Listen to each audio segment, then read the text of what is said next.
Hey, what's up? Welcome back to the channel. Welcome back to another video. So in today's video, we're going to be talking about the upcoming Nightfall and what builds to use in it. This is Season 23. It is Lake of Shadows as the first upcoming Nightfall in the Rotator playlist.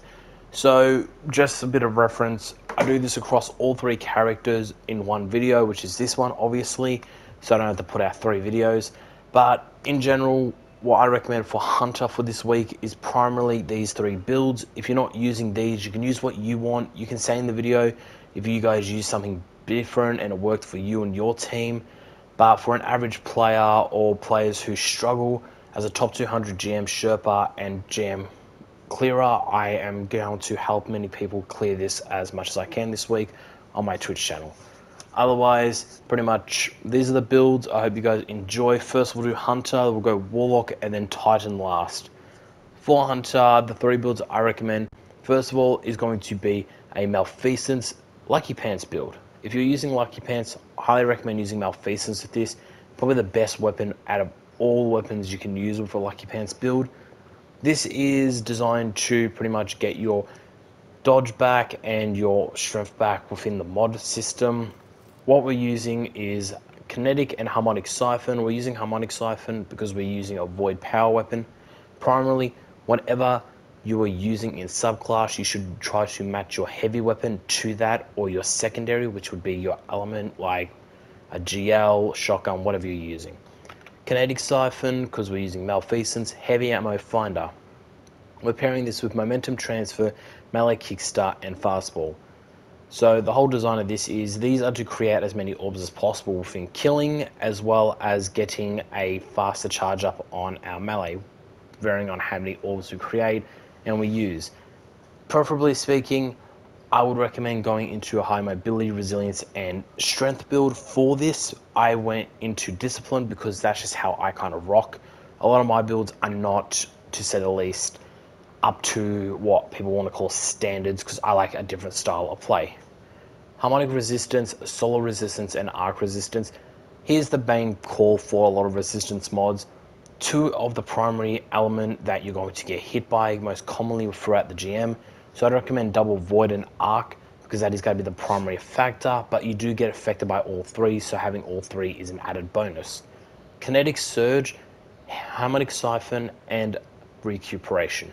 With this, we're designed on getting our pretty much health back, plus in my aspects I use Devourer. So instead of getting like a baby bit of health, you get pretty much all your health back with the recuperation and Devourer. A better version of this is better already, which works just as well. Obviously with Harmonic Siphon, Scavenger, it costs less in the mod sockets, and as an added bonus, because we're using a Void weapon, it is a Void Scavenger mod. Kinetic, so we do more damage with Malfeasance, and we're going to be creating a lot of orbs with this build, so you're going to create a lot of orbs to be able to do more damage off. Even though it's only one siphon, it still hits pretty hard, considering you have 30 seconds with all the armor charges and all the orbs you're creating. You do need to remember your teammates will be creating orbs as well most of the time, so it does benefit. Powerful Attraction, Outreach, and Reaper. So we're using Reaper, so if we get lucky, we dodge, get a quick kill, for example, it works. If not, you can change Reaper to Outreach, so you can do more dodges and get your melee back faster. Or another one, which is the Powerful Ward or something, I can't remember. It's something to do with defense. Aspects, you want to be using Trapper's Ambush, Vanishing Step, Vortex Grenade, Snare Bomb, Triple Jump, Gambler's Dodge, whatever choice of tether you would like. I'm just saying this now. Mobivious Quiver and Deadfall over Spectral Blades. I don't even know why you would use that in a GM. Echo of Obscurity, Echo of Starvation, Echo of Persistence, and Echo of Dilation. This is one of the three I recommend. The next build I recommend is going to be what I personally call my favorite build, which is an Orpheus Riggs build. So the way this build is designed for ad clear again, and this one is an easy orb generating. It pairs really well with Radiance builds or high super builds such as Bubble to get them back faster. The aspects are how I choose to go into this sort of build: high mobility, high resilience, and high intellect. Mods that I use for this build are Harmonic Siphon and Kinetic Siphon. Again, I normally pair this with a Wish Ender, Machine Gun, and a GL, Blinding GL. Heavy Ammo Finder, Grenade Kickstart, Arc Resistance, Harmonic Resistance, and Concussive Dampener. That is all your choice. Just remember, they vary on what your choice is. The reason I use this build is because getting your grenade back quite frequently is very good with this sort of build, because grenades and the tether combination just nuke a lot of adds overall. I use Invigoration, so when I pick up an orb, I get my melee back from that, and I use Recuperation as well as Stack on Stacks. Powerful Attraction, Proximity Ward, and Repel for this build, because you're actually more or less killing things than just kind of camping invis most of your run. Do remember you have 10 seconds with with Reaper now, so do keep that in mind. I use Trapper's Ambush, Vanishing Step, Echo of Dilation, Echo of Obscurity, Echo of Persistence, Echo of Starvation, Vortex Grenade, Snare Bomb, Triple, Gambler's Jump, Gambler's Dodge, and Deadfall Shadow Shot. Shadow Shot, I recommend using Deadfall for this because one, you'll get nearly half your super back majority of the time if you use it correctly. Other times you can get about a quarter. It just varies on the situation. Preferably for this week, I'm not going to recommend anything other than a Void build on Hunter. A lot of adds, and it is very good to stay invis as much as possible for your survivability reasoning. The last build is personally what my carry partner uses a lot more, and he's really good with it. I use this from time to time. Graviton Forvet. So the only difference with this is you're going to be invis longer. So that between the Malfeasance and the Orpheus, which are built off doing a bit of damage and ability spam, this is more about solo play with this build here. I normally pair this again with Wish Ender and a Machine Gun. It just varies on what the Nightfall is as well. Kinetic Siphon, Heavy Ammo Scout, Heavy Ammo Finder, Grenade Kickstart, Firepower, Solar, Arc, and Arc Resistance. Again, just whatever resistance you like. Invigoration, Stack on Stacks, and Invigoration again. Invigoration, I would recommend changing this one over to the Recuperation. Some of these builds are been all over the place because of the dungeon. I do apologize. Next week's video will be back on track with proper actual design builds. Some of these mods I'm just going to have to say. Otherwise, Powerful Attraction, Proximity Ward, and Reaper again. And I normally use the same loadout, but I'm going to always explain it. Trapper's Ambush, Vanishing Step, Echo of Persistence, Echo of Dilation, Echo of Starvation, Echo of Obscurity, Gambler's Dodge, Triple Jump, Snare Bomb, and Vortex Grenade. I use Morbius Quiver with this one because I like to do a bit more damage, but you can change that to Deadshot. It varies on what you want to use.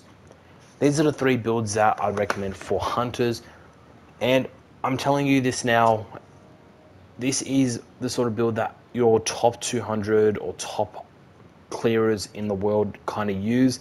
This is not designed for speedrunning or anything like that. It's designed to get easy clears and survivability rates. I'll move on to Warlock next, and we'll do Titans last. Okay, for Warlock, so there's a few builds to actually do for Warlock. So this build, the first one I'm about to show you, I wouldn't recommend this too much, but if you kind of already have like a team already set, you want to try something new, the first build I'm going to say is Dawn Chorus. So Dawn Chorus, if you don't know, this season got a buff. Not on its own, not from a rework or anything. The fact that the seasonal mods are heavily engaged in Scorch, Solar, and this is where this exotic shines best. It improves your Scorch and all your aspects along that sort of field. I'd personally say if you're going to use this build, pair it with something like a Sunshot, and if you have the new Incandescent Avalanche from the Dawning, highly recommend. You're just going to be able to ignite everything. 1, you'll get infinite radiance for yourself. 2, pairing this with the sort of build that I have set for you or the design that I used, it will easily just constantly keep you alive. 1, I should also mention, this build here I actually use similar, not the same design obviously, for my solo flawless dungeon, so it works really, really well. Going into the design, we're using Harmonic Siphon and Kinetic Siphon. So normally I recommend just use double Solar Siphon. You're not going to really use a kinetic weapon with this as much. If you do, I recommend a hand cannon with Incandescent and a Wish Ender for this GM. Obviously, heavy hander, heavy ammo finder. Sorry, I'm kind of like dopey today. Double grenade kickstart, harmonic resistance, arc and void resistance, recuperation, stack on stacks, inversion.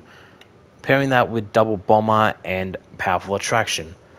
What you want to be using for your class, you can choose between blade or, well, it's your call. I use Dawnblade because it also gives a weakening effect with the revitalizing blast. Icarus Dash, Touch of Flame. Just remember, these are choice. This is what I prefer. Healing Nade with Incinerator Snap, Burst Glide, and Healing Rift. You can use Phoenix Dive or Empowering, whatever you want. Ember of Ashes, Ember of Imperium, Ember of Singeing, and Ember of Solace. You can use Solace if you would like. Solace to me is a very good perk because it gives you 6 seconds instead of like 3 or 4 seconds when you throw your Healing Nade down.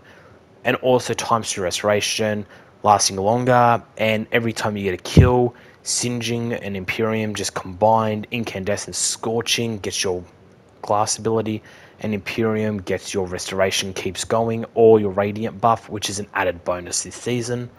Preferably, this is one of the top tier builds for most GMs this season. I'd highly recommend. The next build is going to be your classic Phoenix Protocol build.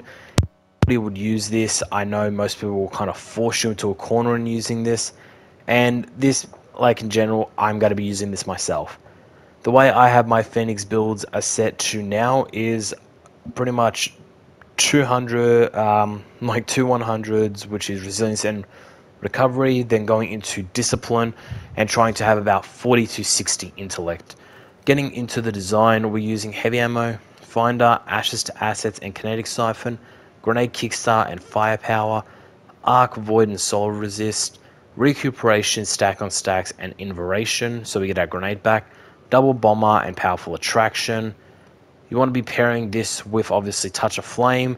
Icarus Dash is your choice. Fusion Grenade so you do some damage. Incinerator Snap so you get Scorch. Burst Glide, Healing Rift, and Well of Radiance. I pair this with Ember of Benevolence, Ember of Resolve, Ember of Char, and Ember of Wonder. The whole design behind this is ignitions as possible and create as many orbs as you can. Obviously, with this season, you will be creating a shit ton of ignitions, so the more you can spread that, the more bigger the boom goes, the better for yourself. These are the two primary builds I'd recommend for Warlock. A few builds that I can kind of recommend would be Optimancy, Gauntlets, or Vesper Radies. It just varies on what you're using. Preferably, this is the third, but I would not recommend this build. But if you want to try something different, it's a Devourer design build. It's not fully intact, but this is something I will be uploading another time.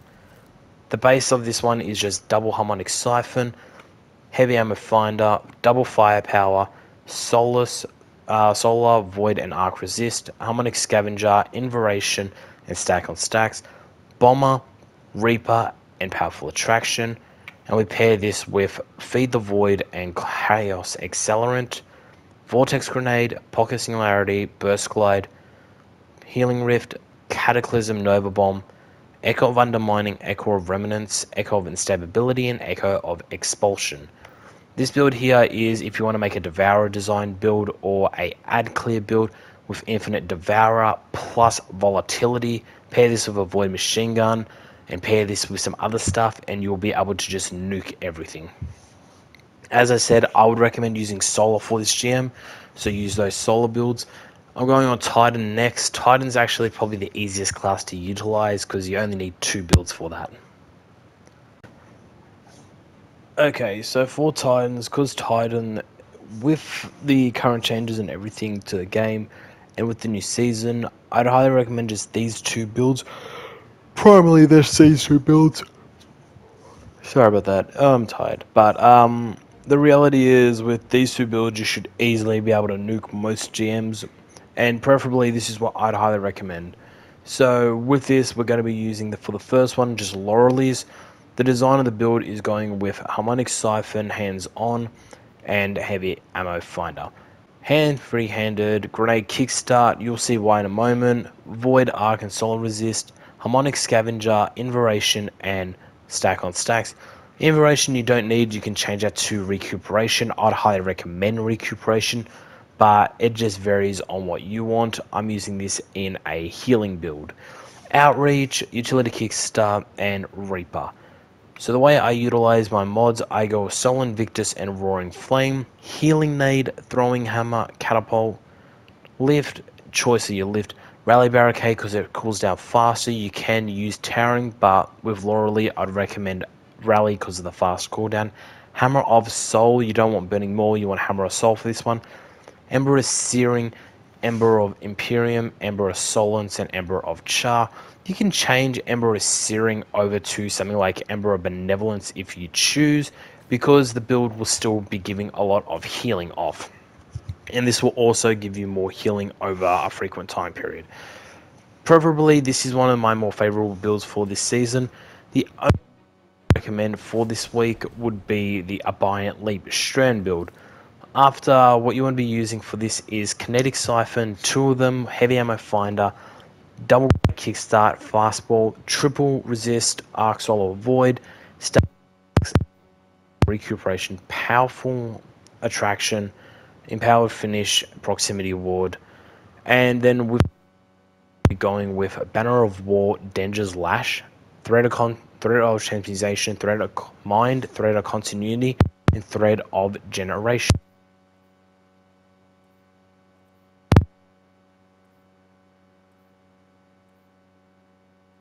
And obviously Blade Fury. You can use something like a Symphos build if you would like. I would not highly recommend it. A few other builds you can try are like Arc of Heart of Inmost Light, but you want to be going with a crazy amount of restoration this season because you're going to abuse it quite heavily. Otherwise, I do hope you guys enjoyed the videos for this week. I'll be uploading more next week for the upcoming Nightfall, which I believe next week is Corrupted or whatever after. But if you want more content like this, like and subscribe. Also, if you're not aware, I will be posting a lot of other content on other games as well, so I still appreciate your support.